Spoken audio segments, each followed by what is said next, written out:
All right, we're just a couple minutes after the hour, so we're going to go ahead and get started.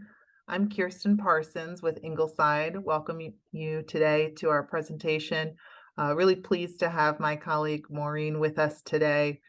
This is a great educational event. She's been kind enough to share this material with us before, and I learned so much. And I know each time I'm with Maureen, I learn a little something new. So I'm looking forward to today's. Before we jump into our educational event, though, I do want to just share with you a little bit about Ingleside. So you may be familiar with our communities, perhaps you know me and I've met with you in person, or you receive my monthly emails. I just want to share with you the three communities and even what's currently available. We know that changes often, but I can share with you as of today what's available. So Ingleside is a premier provider of not-for-profit senior living residences. So we do have all levels of care, independent, assisted, and skilled on all three of our campuses. So life plan communities, or maybe you've heard the term continuing care retirement communities. We have our flagship community, Ingleside at Rock Creek. The history there dates back to the early 1900s. Formerly the Presbyterian Home for Widows, and just honored to carry on that legacy. There's a rich heritage of philanthropy throughout all three of the communities, including our resident supporting fund active at all three communities and our scholarships for employees. So it's a really big part of what we do, and we're proud of the legacy of Ingleside. We have our sister community in Virginia, Westminster at Lake Ridge. About 30 years old now, early 90s. That community is our only one with cottages as well as the independent living apartments. And then the baby sister, Ingleside at King Farm, opened in 2009. So our communities, Ingleside at Rock Creek and Ingleside at King Farm, have memory support services at the assisted living level of care. And so these residences that are appropriate for individuals who are still very active and socially would benefit from that continued engagement. So part of the series that Maureen is caring for us today on education on validation ties into what we do every day in our memory support neighborhoods. I do want to just share with you what's currently available. So at Ingleside at Rock Creek, we do have limited availability in our memory support assisted living. These pictures here are of our oak floor plan. At Westminster at Lake Ridge, we're currently waitlist only. So if that's the right location for you, but it's not the right time, do reach out, because we're probably going to want to join the waitlist and discuss what that looks like. And then at Ingleside at King Farm, we do have one floor plan available in our memory support residences. And then we have a 1-bedroom apartment in our traditional assisted living.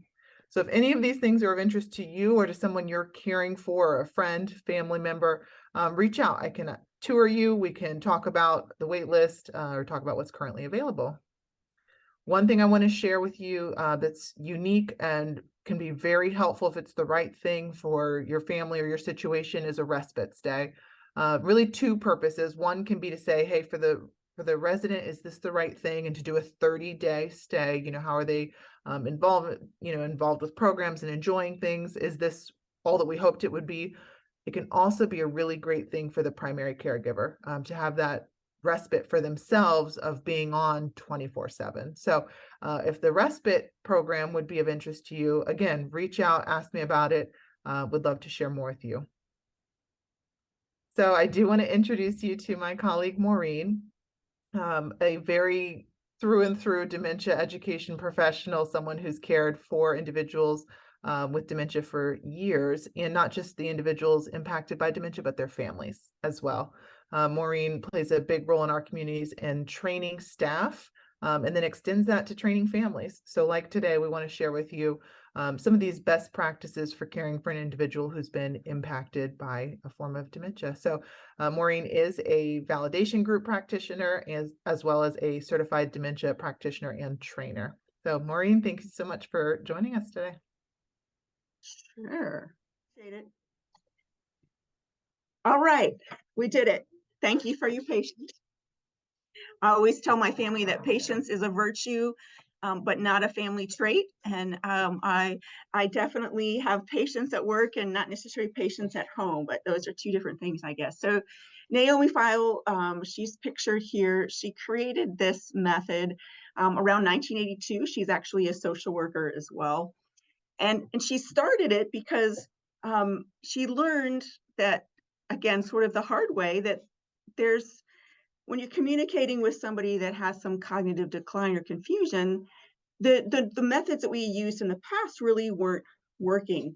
She actually grew up in a nursing home. Her family owned and operated a nursing home in the Midwest, and they actually lived on campus. And so she would say that as she grew up, her playmates was the little old lady down the hall. You know, she would go out of her apartment, and she had all these old people that she used to interact with. And she went off to social work school, came back, and was like, okay, I'm ready to, kind of conquer the world.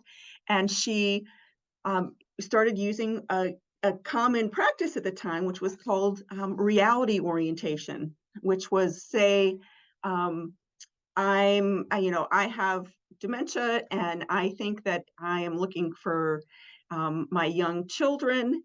And I'd say, well, where are my kids? And the reality orientation method would say, well, Maureen, you're 85, your kids are grown, and I'd be like, no, they're not. Or what did you do with them? I wouldn't respond well. And so she learned that that really wasn't the best mode. And so the question was, what do we do instead? So she came up with what is now known as the validation method. And it's sort of an in-between. It's not throwing reality at people. It's also not lying. We'll talk about that in a little bit. But just kind of a way of communicating with people to help them be at their best. The definition here is to motivate older people with cognitive decline to communicate more, to relieve their stress, enhance dignity and happiness in their final stage of life. So it is primarily a communication method, but it's so much more than that, because what it does is it allows people to kind of come to the end of their life. And as she would say, and it was, she would hope, would be to die in peace. And not to be morbid right off the bat, but we're all gonna die. I had a pastor that used to say the mortality rate is right around 100%. At some point we all have to face our own mortality. And her philosophy was that as people age and as they get older, that we all have a sense of sort of wanting to wrap things up and maybe deal with maybe some unfinished business, or grieve maybe something that we hadn't grieved, make sure our relationships are okay. And then that's even true of people that are in a confused state, that they still have that need and that desire. It just doesn't always come out as clearly as maybe it would if you or I were older and didn't have any cognitive decline. So, and it really is designed to just help people live the best quality of life they can for as long as possible, and help them kind of come to terms with life in a lot of respects. It's really used all around the world, in 14 different countries across Europe and Asia and North America. And I'd really say that in the United States, we probably don't use it as extensively or as fully as some other countries do. The validation method really is a pretty intense, kind of hard to explain concept. I actually heard Naomi Feil back in probably 1990 or 1991 for a full day seminar, and again, just revolutionized my career and my thoughts and my understanding of this disease.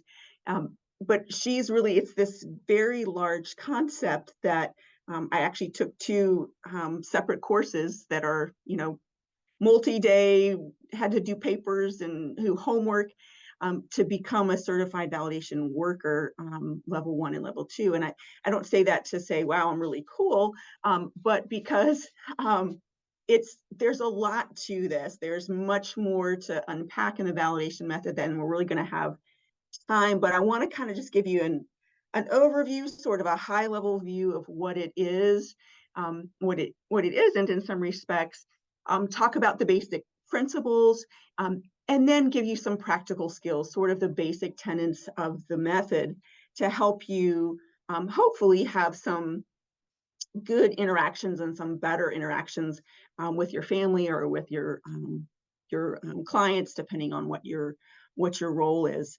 But really is something pretty impressive. So if you want to learn more, well, I've got some resources at the end. I'm just going to talk about 6 of the 11 principles that there are with the validation method. And again, just to kind of simplify it and try and give you some practical information and not just a bunch of psychobabble mumbo jumbo. So the first one seems kind of simple, and yes, we all would agree, but everyone is unique and worthwhile. And again, I think we'd all say, yes, of course, everyone is unique and worthwhile. Of course, we know that. But unfortunately, sometimes our elders and sometimes people that are confused kind of get shunned or put away, or sort of they sort of lose their importance. Well, he's just confused, or he just has dementia. He can't really contribute anymore. And we kind of just need to change that thinking that everybody is still unique and worthwhile, no matter what they're going through, no matter what stage of disease, of anything that they're in. Everybody is unique and worthwhile. And one of the things that I just think is so unique and wonderful about people with dementia is that they are so good at living in the moment. If they're upset, boy, they're just going to let you know it. They're going to tell you. If they're happy, they're going to tell you that too, and kind of everything in between, and sort of lose the ability to be stressed out about the past or worried about the future. The moment is what is most important to them. And so we have moments every day to positively impact somebody with dementia. And how many times do you hear a sermon or read a little quote that says, stop and smell the roses, live today as if it were your last. And I think in a lot of ways that's what people with dementia do. They are living very beautifully in the present. Hard for us on the other side, but to me, there's just a real beauty and a freshness that they have that I enjoyed. Sometimes it doesn't come out real nice. As a family member once said, what comes up comes out. So if somebody's thinking something, even if it's not nice, they're just going to tell you. And again, that's okay. That's the disease process, which kind of really brings me to the next principle, and that says confused people should be accepted as they are. We should not try to change them. And this is hard, right? Because we all want to change people. We want people to act the way we want them to, when we want them to. If you've ever tried to train your husband, it's a process. No, I'm kidding. But we want to fix other people a lot of times. And for people with dementia, we really just have to take them as they are. They are doing the best they can with the limited brain function that they still have. It's still trying, their brain is still trying to work, and sometimes it does. And so you're like, wow, they're having a great day. We had this great conversation. She seems almost normal. And then 5 minutes later, 5 hours later, it's something radically different. And so one of the hard things that makes this disease so difficult to deal with, there's a little booklet called Welcome to Planet Alzheimer's. It's written by CADDCT Stewart. Actually, I've actually ordered a couple copies. I used to have them, and I don't know what happened to them. They got lost over time, but it's a really simple book that just kind of gets us to think a little bit differently. I'm going to read a couple of excerpts from it. And the first thing says, welcome to Planet Alzheimer's. You are now a visitor on Planet Alzheimer's.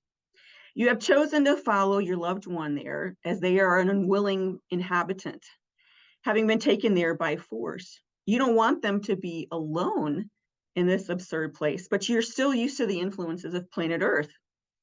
You'll find that Earth rules no longer apply on Planet Alzheimer's, and you'll have to adapt to the new rules if you want to survive the journey. And here's some of the rules. The first rule is never argue. Believe me, I've tried. I've tried to argue with a lot of people with dementia over the years, and they really just have lost that rationalization skill, that executive function that allows them to think logically through something. So number two is logic and reason don't apply. They're very much in the now. Number three, you're not who you think you are. You are who they think you are. I have a resident that lives here that's convinced I'm part of the chaplain team, which I think is a compliment, but I'm not. But it's not worth trying to convince her otherwise. Sometimes a family member might confuse you as another family member, a sister or a parent, or and that's again hard on us as the caregiver, to not be known for who we really are. Sometimes you're that person that comes to help me, but understanding that, again, we're kind of on planet Alzheimer's at this point, and we have to go with the rules of planet Alzheimer's. Don't take things personally. Easier said than done, I know. Old memories are best. Learning to do something new is not all that important, but being loved and accepted is. Reduce your expectations, and take advantage of the shuttle back to Earth as often as possible. So again, that's just a little thing I think that just helps us kind of get, at some point, we have to make, particularly as families, it's easier for us as professionals, kind of have to make a mental switch that, hey, I communicated with my husband for the last 60 years in this one way. We were logical, we reasoned with each other, we knew each other, we could finish each other's sentences. And now he's different. And so instead of trying to make him conform to the rules and of Earth, we have to say, okay, I'm going to join him on his journey on planet Alzheimer's. Again, much easier said than done. The next principle is listening with empathy builds trust, reduces anxiety, and restores dignity. Again, kind of simple, right? That if somebody listens to you, somebody seems like they care, you trust them more, right? And if you have people in your life that you can trust, that helps reduce some of your anxiety about life. And often by esteeming people and giving them the validation, the encouragement that they need, that it really does help them feel better about themselves and restore sort of that inward sense of dignity. Another one is that painful feelings expressed and validated will diminish. Some of these principles, as you'll hear me say throughout, they just apply to normal life, right? If you're having a really bad day, and everything went wrong, like today, I can call my husband and say that, I totally messed up on the Zoom thing. I couldn't make it work. We were having technical challenges, yada, yada. It's raining. The traffic was terrible. And he just says, well, get over it. Tomorrow will be better. Now that's probably true, right? More than likely tomorrow is going to be a better day. And, there's not a whole lot I can do about it. But that's really not what I wanted him to say. I just want to say, man, I'm sorry you had a bad day. That doesn't make the bad day go away, but it lessens the angst and the burden of that bad day, as opposed to making it worse by telling me that my feelings are not worth it, or they're not the right feelings. You shouldn't be sad about that. You shouldn't be angry about that. Again, really hard to do sometimes because we want to fix it.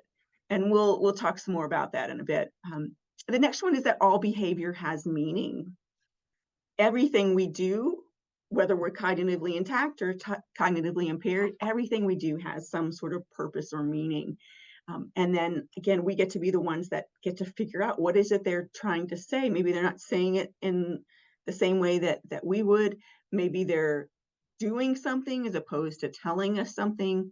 And so we have to kind of learn, read between the lines and kind of figure out what is it they're trying to communicate to us. And then the last one is that early learned behaviors return when memory and verbal abilities start failing. in essence, Alzheimer's disease and dementia um, is kind of like going through life in reverse. The official term is called retrogenesis. So skills I learned later in life will be some of the soonest ones that I would lose if I were to have some kind of cognitive illness. But things I learned early in life are going to stay longer. That's why people with dementia very late in the disease process can still feed themselves, because you learn to eat at a young age, and maybe they might start using their hands because that's how we first learned. So those behavior, there's again, they're trying to compensate. They're trying to come up with something saying, hey, I know what I'm saying doesn't make all the sense, and I can't express myself the way I used to. Um, but they're still trying. They're still trying to express their wants and desires with us. Some of the benefits, and we've kind of talked about this as we've gone through, but it does increases self-worth. If I increases my self-worth if somebody validates me. Just before we started, I was like, I didn't know I looked so bad on camera. And Kirsten's like, oh, I just love that mustard yellow. And I was like, okay, I can do this. Simple little things make a big difference. So when people feel validated for who they are, for what they're feeling, for what they're thinking, even when it doesn't make sense, um, that helps them feel better about themselves. And in doing so, lessens their anxiety and their stress. There's been an increase in social skills sometimes because, again, they have that sense of self a little bit more dignified and restored. And so it's easier for them to interact. And people with dementia are often very good at being social, because then again, that's one of those learned behaviors that we learned early on. Hi, how are you? Good, thank you. How are you? And can carry on sort of this social chit chat pretty easily, but we can increase that by really validating and supporting people. As we mentioned, it does provide support for people dealing with some kind of unfinished business. So my advice to you is, if you have some dirty laundry, go ahead and air it out now, deal with it now, because if you get some form of dementia later in life, you might share it unbeknownst to you, or maybe not intentional. I know a story of a woman that lived in a dementia neighborhood and was looking for children, constantly looking for her kids. And they started asking her family about it. And there wasn't a lot of family, because what happened was she wanted to have children, but she was never able to. And so the thinking, again, I don't want to get too psychobabble on you, is that my guess from what I know about the validation method and about people is that she really wanted to have kids, and she was never able to live that dream out. And so as she got confused, and she maybe didn't really grieve that loss of not being able to have kids earlier.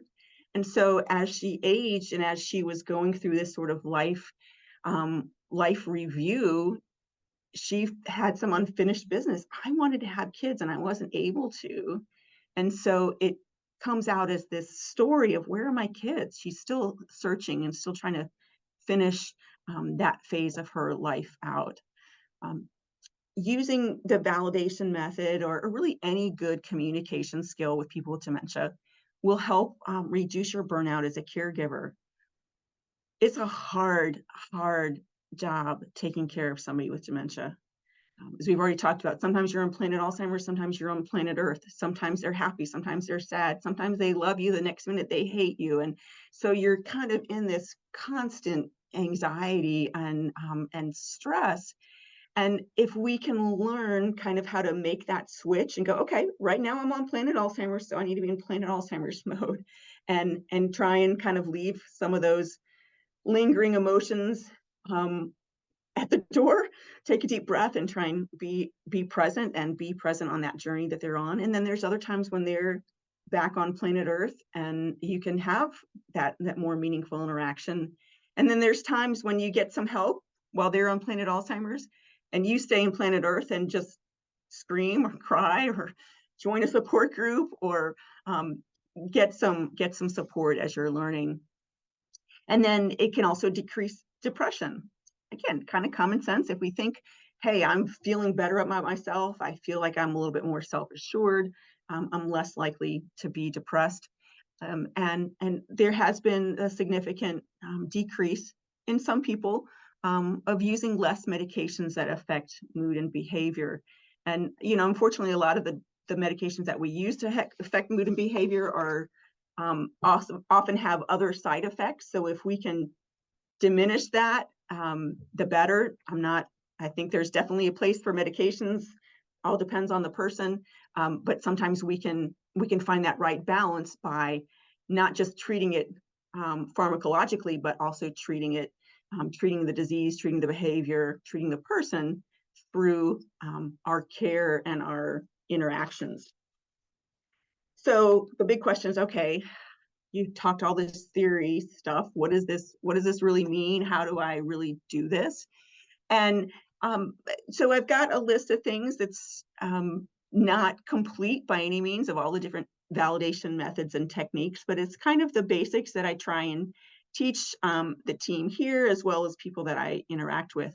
And the first thing, and this is probably in some ways the hardest, is to center yourself. Take a minute and just kind of go, okay, take a deep breath. Okay, I need to move to Planet Alzheimer's right now. There's a situation and they're confused, and I need to be okay with being in that world and not being in the world that I really would prefer that us be in. So sometimes that's taking deep breaths. If you look up centering exercises on Google, you'll find a bazillion. I tend to just take some deep breaths, just several deep breaths in and out. Actually, it's been shown that if we take several deep cleansing breaths 3 to 4 times a day, that actually can reduce the cortisol in our brain, which is the stress hormone. So again, well, you're like, okay, just one more thing to do. I got to stop and take deep breaths now, but see if you can integrate that into your day. And just, again, slow down. A lot of times I'll do just some self-talk. If I'm having a rough day, or I know I have my mind on a lot of things and I really going to need to focus on this particular person with dementia, I'll, take some deep breaths and I'll be like, okay, Maureen, focus, put your phone down, just focus on this. Don't worry about what everything else is going on. Just take some time and sort of give yourself permission to be at a different place. And the next one is to calibrate. What I mean by that is basically try and come alongside them, be with them, kind of match what they're thinking and doing. If you can kind of look at them for a minute and kind of sense, okay, wow, they seem really upset, or they look happy, or they seem anxious, or their facial expression, kind of study them a minute and kind of figure out how can I best sort of get in sync with them? How can I best come alongside them in a way that they're going to receive? Which brings us to the next point, which is approach with empathy. Sometimes we're frustrated. Sometimes we just kind of want to fix it. Somebody's upset. Here's a cookie. Or don't touch that. Don't say that. Don't. We're kind of constantly being bold or maybe over the top. And if we can just slow down and approach thinking, how would if I was feeling really anxious and didn't know really what was going on, how would I want to be approached? There's a lot of things we can do physically in how we approach people. A lot of times just kind of giving permission kind of before we get too close, approaching them slowly. And we can talk about that kind of at the end if we have time, but being cautious about how we approach people. And when it's your family member, maybe you don't have to worry about that so much, but don't assume that they'll always know exactly all the right relationships of what's going on. The next one is rephrase, and this is one of my favorite techniques because anybody can do it, and it's simple. It takes some practice, and it also buys you time to figure out what in the world am I going to say next. So if they say something like, Have you seen my mom? You know, where's mom? And if you think about it, if I'm 80 and I'm looking for my mother, more than likely my mother is has passed. Not necessarily not 100%, but more than likely, right? And so I don't necessarily want to say, wow, you know, I want to kind of find this balance between that reality orientation we were talking about earlier, and then using the validation method. And we want to avoid lying.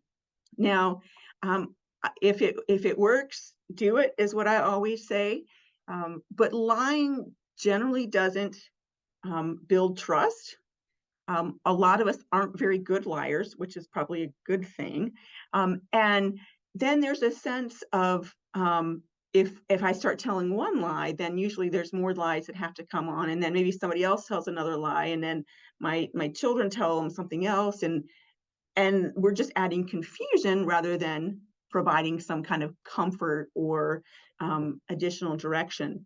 Again, I would say if it works, do it, and I'll give some examples in a little bit. But that shouldn't be our first go-to.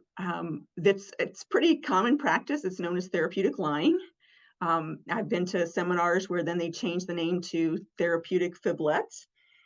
And, you know, I remember always saying to myself, well, if we have to change the name to help us feel more comfortable about it, maybe that's a sign that that's not our best way to go about it. So again, it's trying to find that middle of the road. We want to avoid that reality. Gosh, your mom's dead. We also want to avoid lying.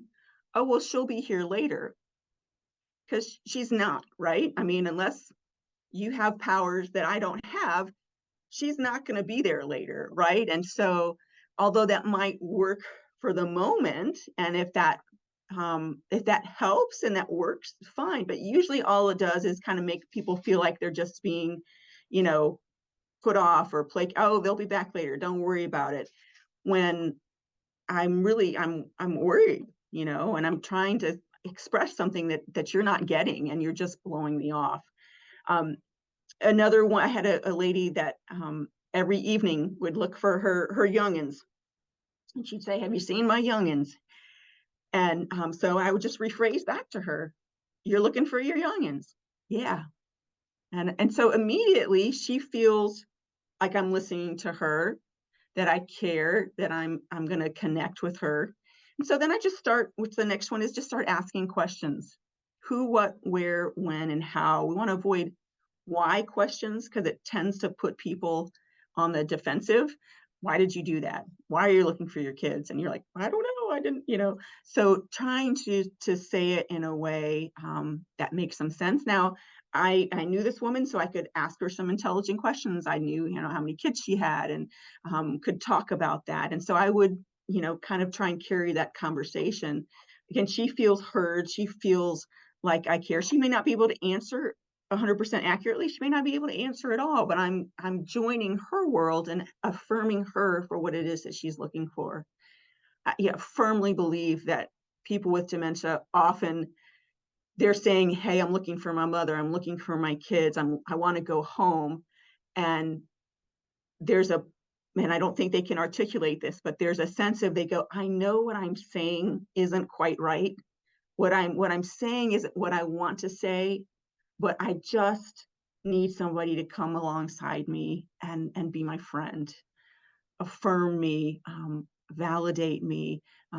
And I've even had situations where I've met with people, and I'll give an example in a little bit, where a gentleman talked about his wondering if his wife was dying. We talk about it.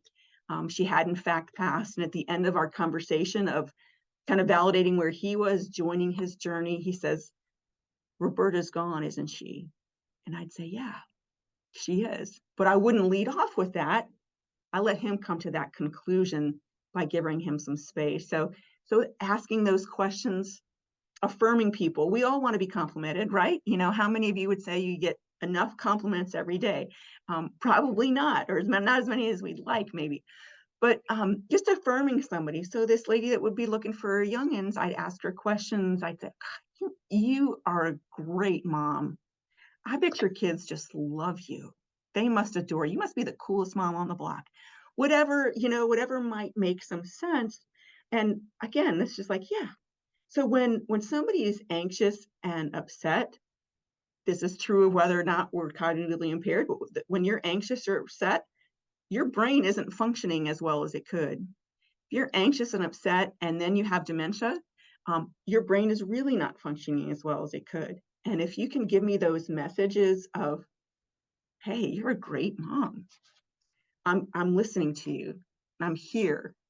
And join me, then some of that anxiety lessens. It doesn't all go away. This isn't a magic bullet, but it just takes away some of that angst. One of the things I always say we want to try and do for people with dementia is find ways to settle their soul.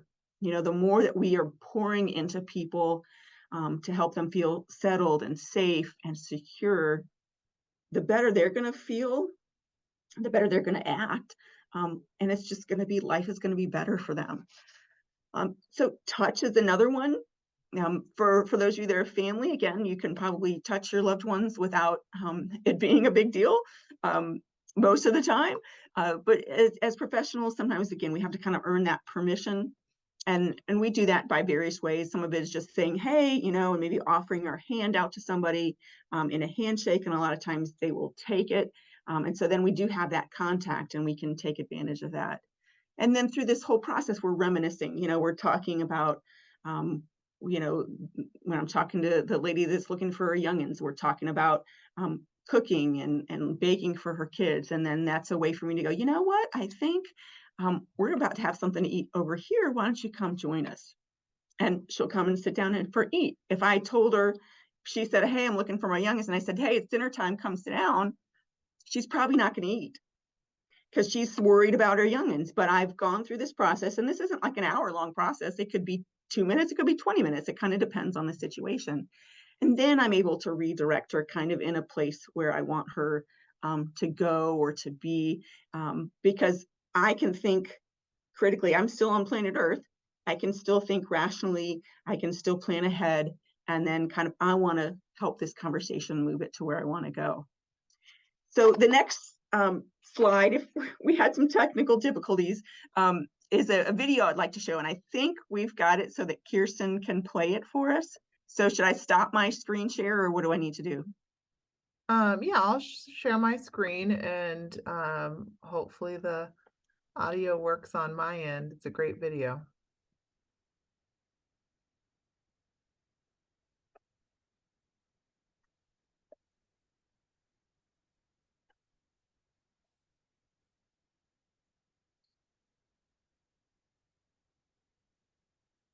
I don't hear anything. So what is empathy? Oh. And why is it very different than sympathy? Empathy fuels connection. Sympathy drives disconnection. Empathy, it's very interesting. Teresa Wiseman is a nursing scholar who studied professions, very diverse professions where empathy is relevant, and came up with 4 qualities of empathy. Perspective taking, the ability to take the perspective of another person or recognize their perspective as their truth. Staying out of judgment, not easy when you enjoy it as much as most of us do. Recognizing emotion in other people and then communicating that. Empathy is feeling with people. And to me, I always think of empathy as this kind of sacred space when someone's kind of in a deep hole and they shout out from the bottom and they say, I'm stuck, it's dark, I'm overwhelmed. And then we look and we say, hey, I'm down. I know what it's like down here, and you're not alone. Sympathy is, whoa, it's bad, no, you want a sandwich? Empathy is a choice, and it's a vulnerable choice, because in order to connect with you, I have to connect with something in myself that knows that feeling. Rarely, if ever, does an empathic response begin with at least. I had it, yeah. And we do it all the time because you know what? Someone just shared something with us that's incredibly painful, and we're trying to silver lining it. I don't think that's a verb, but I'm using it as one. we're trying to put the silver lining around it. So I had a miscarriage. Oh, at least you know you can get pregnant. I think my marriage is falling apart. At least you have a marriage. John's getting kicked out of school. At least Sarah is an A student. But one of the things we do sometimes in the face of very difficult conversations is we try to make things better. If I share something with you that's very difficult, I'd rather you say, I don't even know what to say right now. I'm just so glad you told me. Because the truth is, rarely can a response make something better. What makes something better is connection.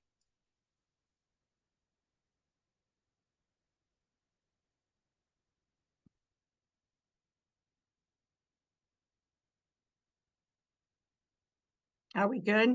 Am I back? Yeah. Okay, good. I love that video.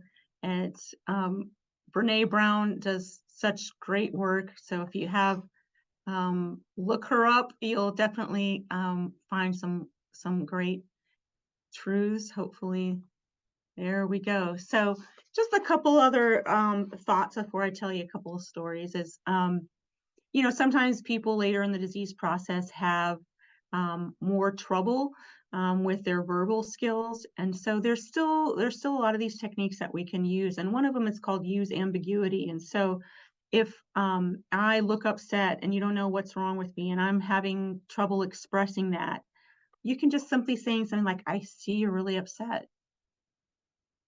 I see that something's really bothering you. I wish I knew what it was. I'd like to help. Kind of talking about things in vague terms, they, it, he, she, rather than specifics. And sometimes we figure it out, sometimes we don't. But again, I feel like, hey, somebody's coming alongside me and showing me that they care. Matching emotion is really important. If somebody's sad, often what I see, you know, I would say, especially professionally, is we're like, well, don't be sad. Everything's fine. You know, and at that moment, they're just not. It's not okay. And so kind of letting people be sad, letting people have their emotions. We don't want them to stay sad all the time or angry all the time. But if we can find some ways to really kind of connect and support that emotion, it often helps. Touch, as we talked about, very important. And also just learning that skill of sort of reading between the lines. Like I said earlier, I might say I want to go home, and what I'm really saying is, I don't feel safe. Something doesn't feel right. Maybe it's I need to go to the bathroom. Maybe it's I need, you know, some sort of comfort, something so that smells familiar, something that looks familiar.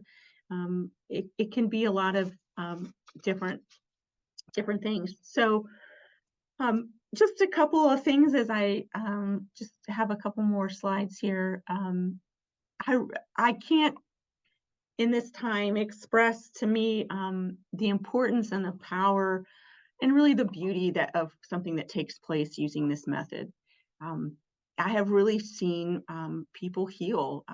One of my all-time favorite people I worked with was a man by the name of John, and he came to live in the community I was working at pretty soon after his wife had died, and he at the time was a little more cognitively intact when she was dying. She died of cancer, and he was aware. He went to the funeral. You know, he had some awareness of the fact that she had passed, and as time went on and he was more confused, he would kind of vacillate between kind of three different worlds. One being, I know my wife has passed, and he'd be really sad.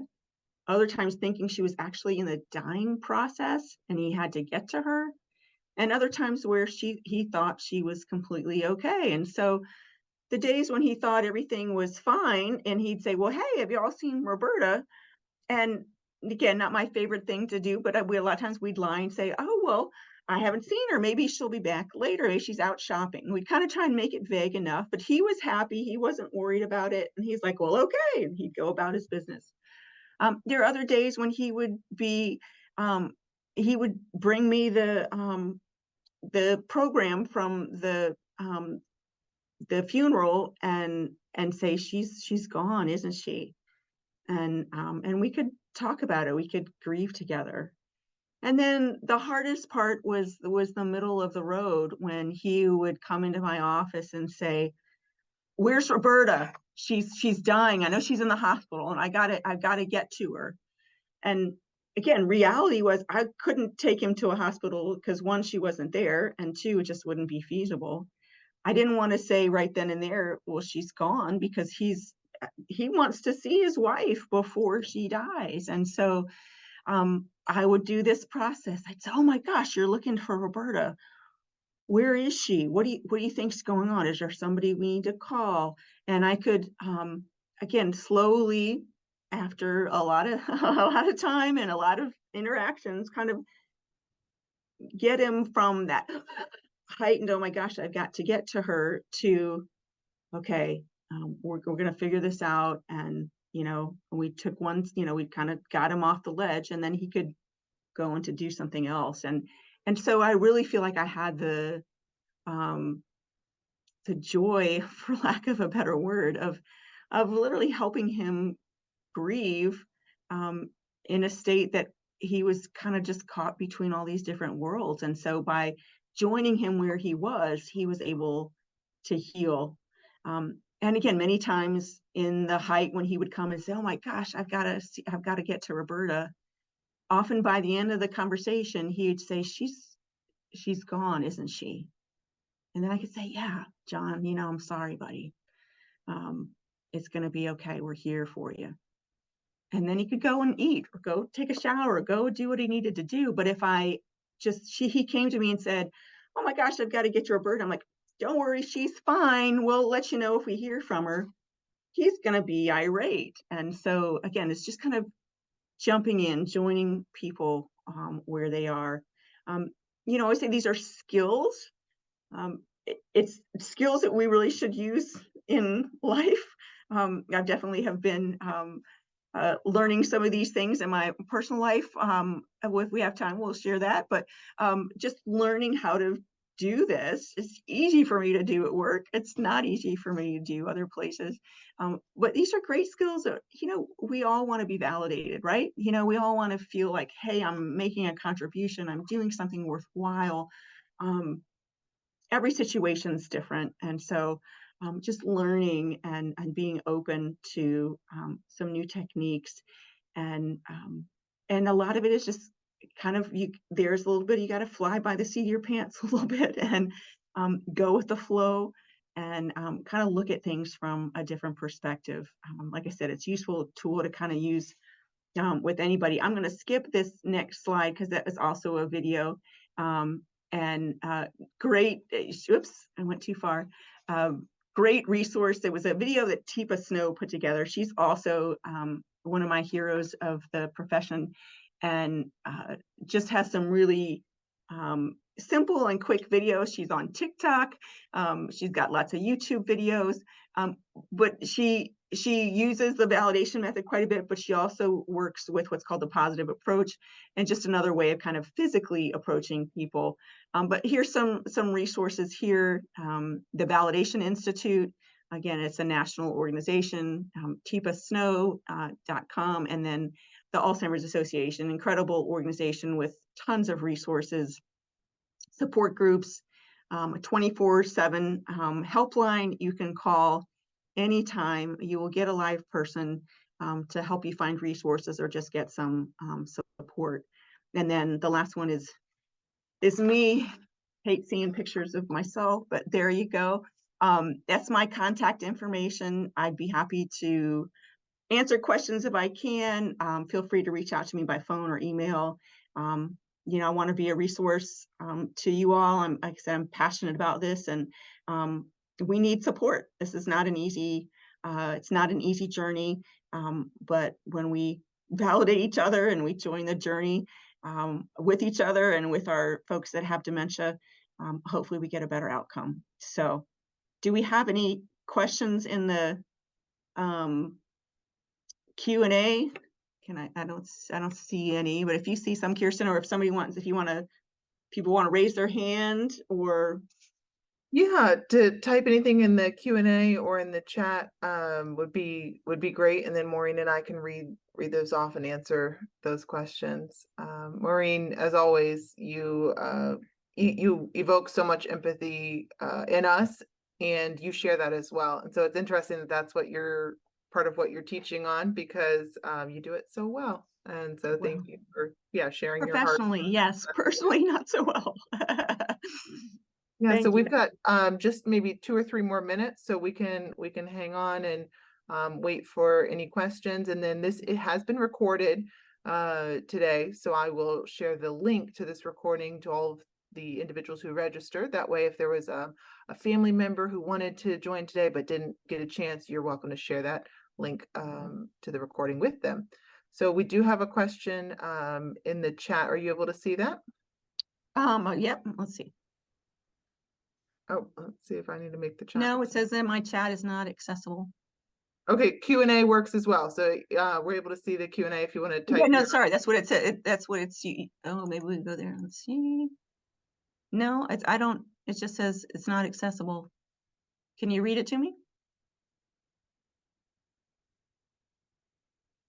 I don't have any questions yet. Oh, I have a Q&A one. It's okay. Here we go.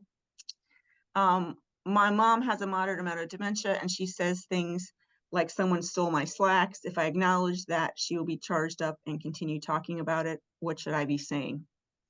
Great question. And it's pretty common, I would say, not that that makes it easier, but it's pretty common for people with dementia to think that somebody has taken something from them, probably because they put those pants in a certain place so they wouldn't lose them, and then they forgot where they put them, and so the logical conclusion is somebody stole my slacks. So again, everything, it's a little bit of trial and error, I would say. If you're saying, I wouldn't necessarily say you're right, somebody stole your slacks. I would say something like, what, you think somebody stole your slacks? Wow, that's odd. I wonder why. What would they do with it? Let's just look around to be sure. If not, we can take some further action, but let's just look around a little bit and see if we can find them. So again, it's kind of that middle of the road, and it's hard to, specifically answer this without not knowing all the details. But I'm not saying, yes, somebody stole your slacks. We're also not saying, no, you're crazy, nobody stole your slacks. Who would take your pants, for heaven's sakes? But kind of trying to say, wow, you think somebody might have stolen? That is just weird. I can't imagine doing that. Let's just make sure they're not here. Let's look around. And then if they are, goodness, if somebody's taking your pants, we need to report that. But trying it that way. So I don't know if that helps at all. Feel free to email me or call me if that didn't work, and then we can keep trying some other strategies. I think your "how do I do it" slide was so helpful, because if you go through those items, am I affirming, or in this situation, how can I ask a how question or a who question? Is a great reminder, even for myself in each of those situations, just to rattle off, okay, what can I do right now?